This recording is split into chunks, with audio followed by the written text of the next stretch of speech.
Notre CA du vendredi soir avec Claire Bolduc, préfète de la MRC du Témiscamingue, qui nous fait le plaisir d'être à Montréal. Bonsoir. Et sur notre plateau. Bonsoir. C'est un plaisir, Claire, de vous recevoir.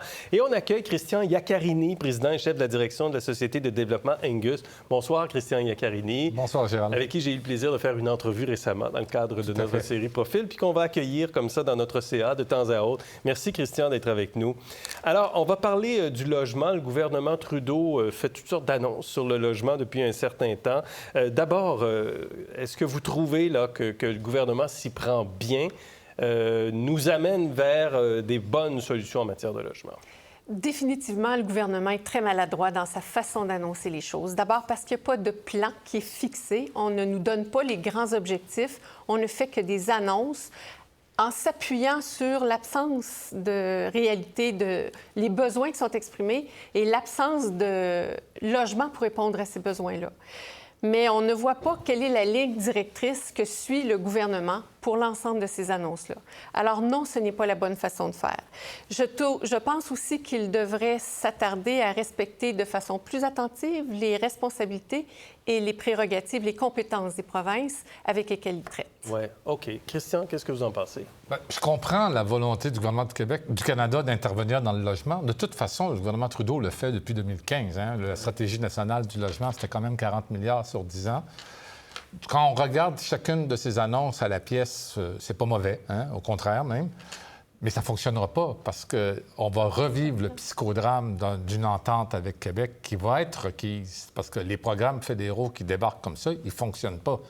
Alors, on va être la dernière province à faire une entente avec le fédéral. On va perdre du temps parce qu'on ne s'est pas arrimé avec Québec dès le départ. Et parce ça, c'est une déception. Parce que le gouvernement fédéral n'a pas fait le travail de s'arrimer ou parce que le gouvernement du Québec bloque ou veut absolument garder sa prérogative alors que la population a quand même des besoins importants en matière de logement? Non, mais je pense que c'est vraiment le gouvernement fédéral là, qui, dans ce cas-là, en tout cas, a décidé d'aller de l'avant tout seul pour des raisons électoralistes. On le comprend. On le comprend. On ne porte pas de jugement là-dessus.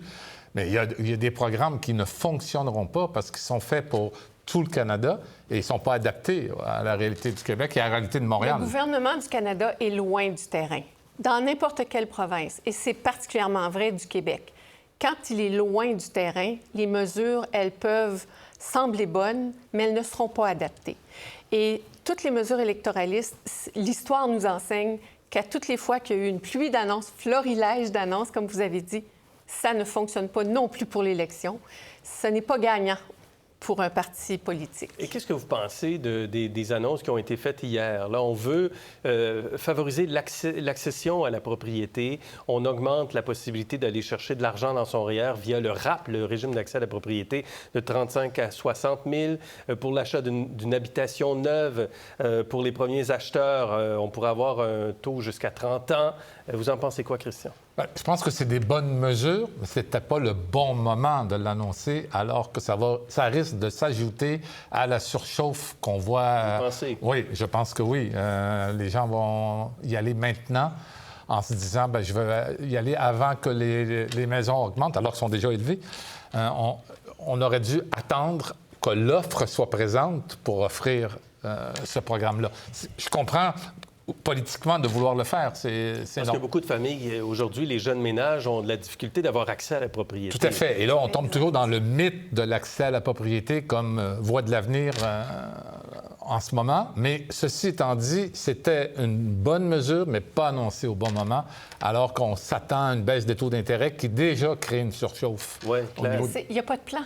Il n'y a pas de plan. C'est quoi l'objectif? Il n'y a pas de cohérence. Il n'y a pas de cohésion, il n'y a pas de cohérence, il n'y a pas de plan, il n'y a pas de ligne directrice. C'est clair que toutes les mesures peuvent être bonnes si elles sont arrimées dans une ligne directrice avec des objectifs clairs, un plan bien établi. Il n'y en a pas de plan actuellement. C'est ce qui fait le plus mal. Puis on est sur la propriété. Vous avez parlé de la propriété unifamiliale. On est sur la propriété unique. On veut construire, on veut construire. c'est l'arbre qui cache la forêt. Il y a d'autres solutions. On peut faire autre chose. Par exemple? Par exemple, réutiliser, il y a un bon nombre de bâtiments commerciaux qui actuellement sont vides, qui pourraient être réutilisés, réaménagés, réaffectés. Ce sont des bâtiments déjà construits. Ils ont déjà accès aux infrastructures routières, les aqueducs, les égouts. On pourrait certainement combler le besoin de plusieurs familles par des formules innovantes. Ouais. On ne pense pas... C'est pour ça que ça prend un plan, ça prend des objectifs clairs. Christian? Bien, je pense que c'est des mesures qui sont correctes quand même, là, qui sont correctes. Mais puis il y a eu une annonce, il y a eu une annonce là, dernièrement pour prendre des vieux bâtiments, les rénover. Il y a eu une annonce du fédéral. Là. Volonté, en tout cas, en volonté, ce sens, il y en a une. de récupérer certains immeubles. C'est ça. Le gros problème, c'est que le fédéral fait des programmes basés pour tout le Canada qui ne fonctionnent pas dans une ville comme Montréal, où le loyer médian est beaucoup plus bas que le loyer médian à Toronto ou à Vancouver.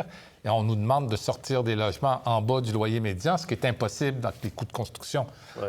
Bon, alors, il faut Et là, vraiment... on l'a vu, le 900 millions qu'Ottawa a envoyé à Québec, il y a eu une entente, ça va générer des projets. Ça va générer des projets. La Société d'habitation du Québec va annoncer une série de projets parce qu'il y a eu une entente. Sans entente, on va perdre du temps. Avez-vous l'impression qu'il y a des projets dans ça, pour la ruralité et pour les régions, et pour votre région en Abitibi-Témiscamingue? C'est difficile. Chez nous, les programmes ne fonctionnent pas parce qu'il y a des réalités différentes.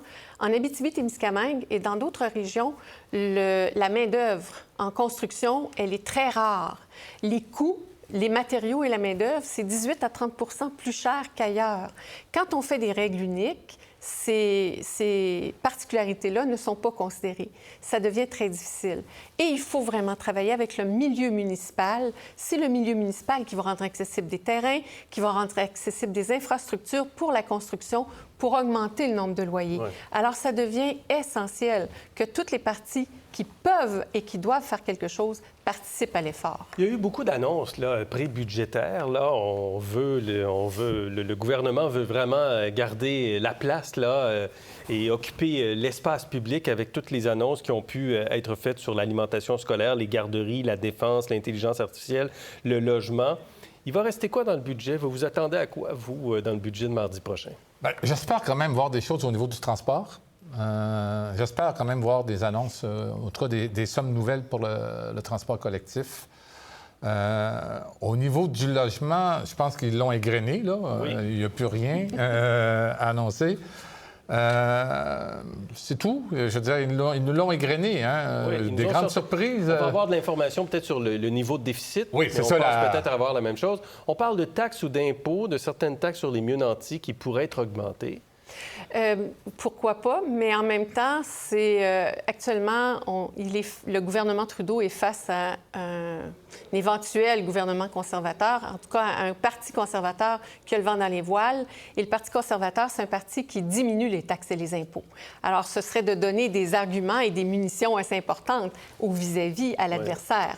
Moi, j'aimerais voir un plan de retour à l'équilibre budgétaire dans le prochain budget. J'aimerais beaucoup voir ça. Mais ce que je sais qu'on verra, c'est un montant important de déficit. Oui. Ça vous préoccupe, vous, le déficit budgétaire? Non, le déficit en tant que tel ne me préoccupe pas. Ce qui me préoccupe, c'est à quoi il va servir, le déficit. Et voilà. Et la rigueur dans la gestion par la suite. Là, c'est vraiment là. La taxe carbone est attaquée de toutes parts, justement, par les conservateurs, mais aussi par plusieurs premiers ministres au Canada.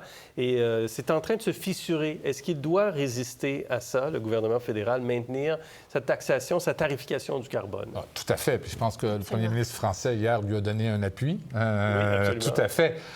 Et là, il faut le dire entre nous, là, il y a beaucoup de démagogie en ce moment au niveau de la taxe carbone. Là. Absolument. Alors, on a deux crises en ce moment, la crise climatique puis la crise du logement. Puis on ne peut pas faire l'économie là, de la taxe carbone.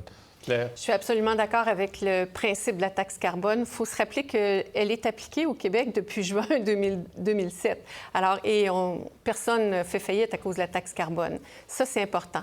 On est face à des dérèglements climatiques importants. C'est plus seulement des changements. On ne sait pas du jour au lendemain ce que sera la météo. Alors, dans le contexte, c'est important de le faire. C'est important de maintenir la taxe carbone et c'est important de garder le cap parce que ça aide à changer les habitudes, les modèles d'affaires aussi. Ça aide à faire le virage qui est absolument nécessaire.